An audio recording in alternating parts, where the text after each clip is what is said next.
ಜಿ5 ಇರುವಾಗ ನೀವು ನಿಮ್ಮ ನೆಚ್ಚಿನ ಶೋಗಳನ್ನ ಎಂದಿಗೂ ಮಿಸ್ ಮಾಡಿಕೊಳ್ಳುವುದಿಲ್ಲ. ಅದು ಸಂಪೂರ್ಣ ಉಚಿತವಾಗಿ.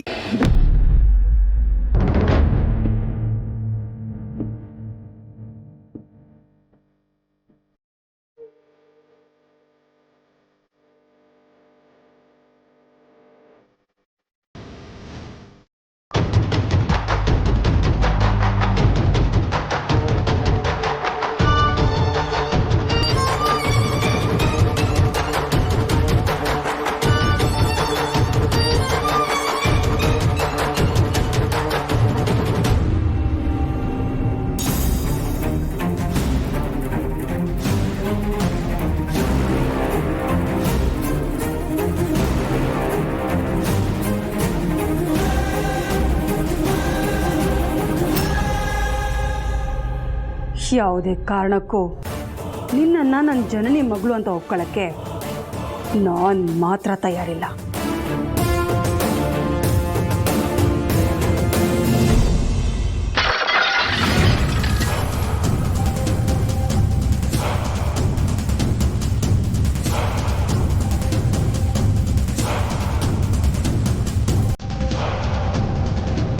ಏನಾಯ್ತು?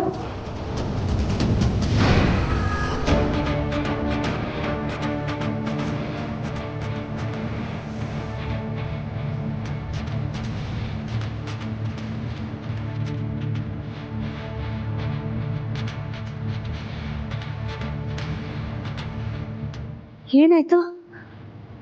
ಫೋಟೋ ಮುಡ್ತೋಗಿದೆ ಅತ್ಯಮ್ಮ. ಆ ಶಬ್ದ ಕೇಳಿಸ್ತು, ಅದಕ್ಕೆ ಓಡ್ ಬಂದೆ. ಹೇಗೆ ಬಿದ್ದೋಯ್ತು? ಗಾಳಿಗೆ ಬಿದ್ದಿರಬೇಕು. ಅದಕ್ಕೆ ನಾನು ರೂಮ್ ಆಚೆ ಹೋಗ್ತಿರ್ಬೇಕಾದ್ರೆ ಏನು ಕೆಳಗೆ ಬಿದ್ದು ಶಬ್ದ ಕೇಳಿಸ್ತು. ಬಂದು ನೋಡ್ತೀನಿ, ಫೋಟೋ ಕೆಳಗಡೆ ಬಿದ್ದೋಗಿತ್ತು. ಗಾಳಿಗೆ ಹೇಗೆ ಬೀಳಕ್ಕೆ ಸಾಧ್ಯ?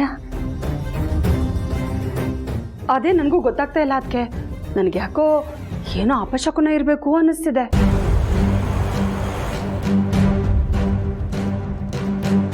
ರತ್ನವೇಣಿ, ಯಾಕೆ ಹೀಗೆಲ್ಲ ಹೇಳ್ತಿದ್ದೀರಾ?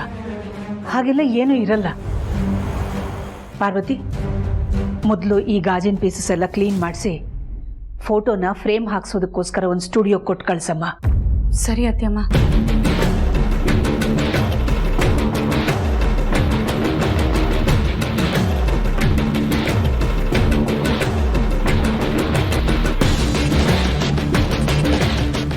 ನಿಜ ಹೇಳಿ, ಫೋಟೋ ಹೇಗೆ ಕೆಳಗೆ ಬಿತ್ತು? ಏನಮ್ಮ ನೀನು ನನ್ನ ಮೇಲೆ ಅನುಮಾನ ಪಡ್ತಿರೋ ಹಾಗಿದೆ? ಅಷ್ಟಕ್ಕೂ ನನ್ನ ಅಳಿಯ ಮಗಳಿರೋ ಫೋಟೋನ ನಾನು ಯಾಕಮ್ಮ ಕೆಳಗೆ ಬೀಳಿಸ್ಲಿ? ನಾನು ಯಾಕಮ್ಮ ಹೊಡೆದಾಕ್ಲಿ? ಈ ಮನೆಯವರು ನಿನಗೆ ಹೇಗೆ ಮುಖ್ಯನೋ ಹಾಗೆ ನನಗೂ ಕೂಡ ಮುಖ್ಯ. ಈ ಮನೆಯವ್ರ ಮೇಲೆ ನಿನಗೆ ಎಷ್ಟು ಪ್ರೀತಿ ಇದೆಯೋ ಅಷ್ಟೇ ಪ್ರೀತಿ ನನಗೂ ಇದೆ. ಸರಿ, ಪುಟಾಣಿಗೆ ಶಾಲೆಗೆ ತಡ ಆಗ್ತಿದೆ. ಅವಳನ್ನ ಬೇಗ ತಯಾರು ಮಾಡ್ತೀರಾ ಹೇಗೆ? ಇಲ್ಲಪ್ಪ, ನೀನೇ ಸ್ನಾನ ಮಾಡಿಸು. ಅವಳಿಗೂ ನೀನು ಸ್ನಾನ ಮಾಡಿಸಿದ್ರೆ ಇಷ್ಟ ಆಗೋದು. ನಾನು ಮಾಡಿಸಿದ್ರೆ ಅಯ್ಯೋ ಜೋರಾಗಿ ಮೈ ಉಚ್ಚಿದ್ರು, ನೋತಿದೆ ಅಂತ ನನ್ನ ಮೇಲೆ ಏನೇನೋ ಹೇಳ್ತಾಳೆ. ನಾನು ಬೇಕಾದರೆ ಅವಳಿಗೆ ಬಟ್ಟೆ ಹಾಕಿ ಸ್ಕೂಲ್ಗೆ ರೆಡಿ ಮಾಡಿ ಕಳಿಸ್ತೀನಿ. ಸರಿ, ಜನ್ನಿ ಕೇಳಿದ್ರೆ ಏನು ಹೇಳ್ತೀರಾ? ಅಯ್ಯೋ, ಅವಳು ಕೇಳ್ದಾಗ ನೋಡ್ಕೊಳ್ಳೋಣ ಬಿಡಮ್ಮ.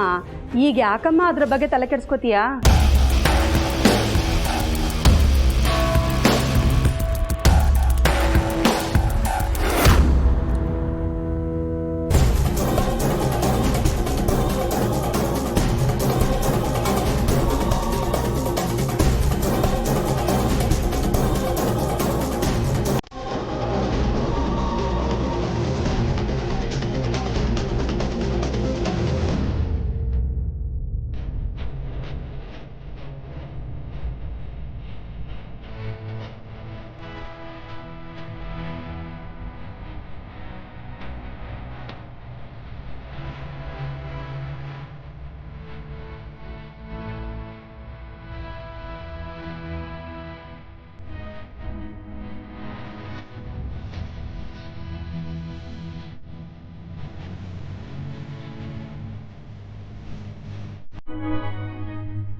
ಪಾರು, ಈ ಫ್ರೇಮ್ಗೆ ಏನಾಯ್ತು? ಈಗ ನೀನ್ಯಾಕೆ ತಂದೆ? ಜನನಿ ರೂಮಲ್ಲಿ ಇದು ಒಡೆದು ಬಿದ್ದಿತ್ತು ಯಜಮಾನ್ರೆ. ಹೌದಾ? ಅದೇ ಇದ್ಕಿದಾಗೆ ಹೊಡೆದೋಯ್ತು. ಗೊತ್ತಿಲ್ಲ ಯಜಮಾನ್ರೆ, ಶಬ್ದ ಬಂತು ಅಂತ ಹೋಗಿ ನೋಡಿದೆ. ಆಗ ಈ ಫೋಟೋ ಒಡೆದು ಬಿದ್ದಿತ್ತು. ರತ್ನವೇಣಿಯವರು ಆಗ ಅಲ್ಲೇ ಇದ್ರು. ಕೇಳಿದ್ದಕ್ಕೆ ಗಾಳಿಗೆ ಬಿತ್ತು ಅಂತ ಹೇಳಿದ್ರು. ಗಾಳಿಗೆ ಬಿದ್ದ?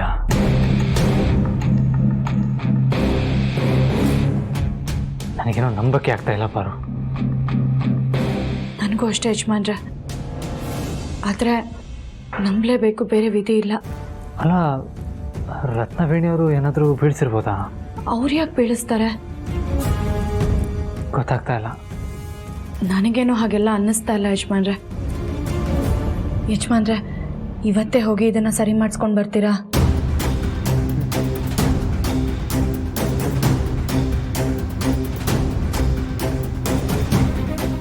ಯಾಕೋ ಇದು ಅಪಶಕ್ನದ ಮುನ್ಸೂಚನೆ ಅಂತ ಅನ್ನಿಸ್ತಾ ಇದೆ ಯಜಮಾನ್ರೆ. ಅಪಶಕುನನ? ಯಾರಿಗೇನಾಗುತ್ತೋ ಅಂತ ಭಯ ಆಗ್ತಾ ಇದೆ. ಪುಟಾಣಿ ನಮ್ಮ ಕಣ್ಣು ಮುಂದೆನೇ ಇದ್ದಾಳೆ. ಪ್ರೀತ್ ಜೊತೆ ಈಗ ತಾನೇ ವಿಡಿಯೋ ಕಾಲಲ್ಲಿ ಮಾತಾಡಿದೆ. ಅವನು ಆರಾಮಾಗೇ ಇದ್ದಾನೆ. ಇನ್ನು ಬೇರೆ ಎಲ್ಲರೂ ಮನೇಲೇ ಇದ್ದಾರೆ. ಯಜಮಾನ್ರೆ, ಬೇರೆ ಊರಿಗೆ ಹೋಗಿರೋ ನಮ್ಮ ಜನನಿ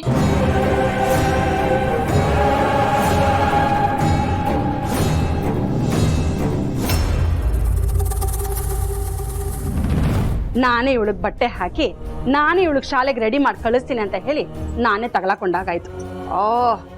ನನ್ನ ಶತ್ರು ಮಗುನ ರೆಡಿ ಮಾಡಿಸೋ ಕರ್ಮ ನನಗೆ ಯಾಕೆ ಬೇಕಿತ್ತು ಅಂತ.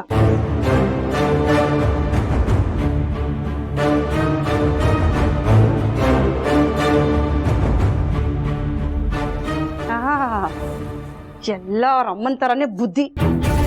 ಅವ್ರ ಅಮ್ಮ ಊಟ ಮಾಡ್ದಾಗೆ ಮಾಡ್ತಾಳೆ. ಅವಳು ಇಷ್ಟಪಡೋ ಹೂನೆ ಇವಳು ಇಷ್ಟಪಡ್ತಾಳೆ. ಎಲ್ಲಿ ತಿರ್ಗೋ.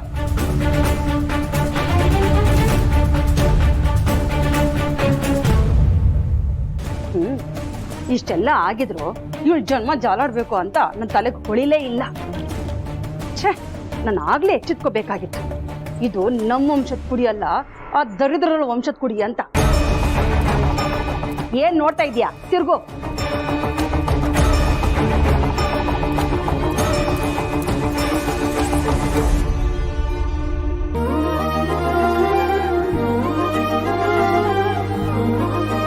ಹೇಳಿ ಚಿಕ್ಕತ್ತೆ.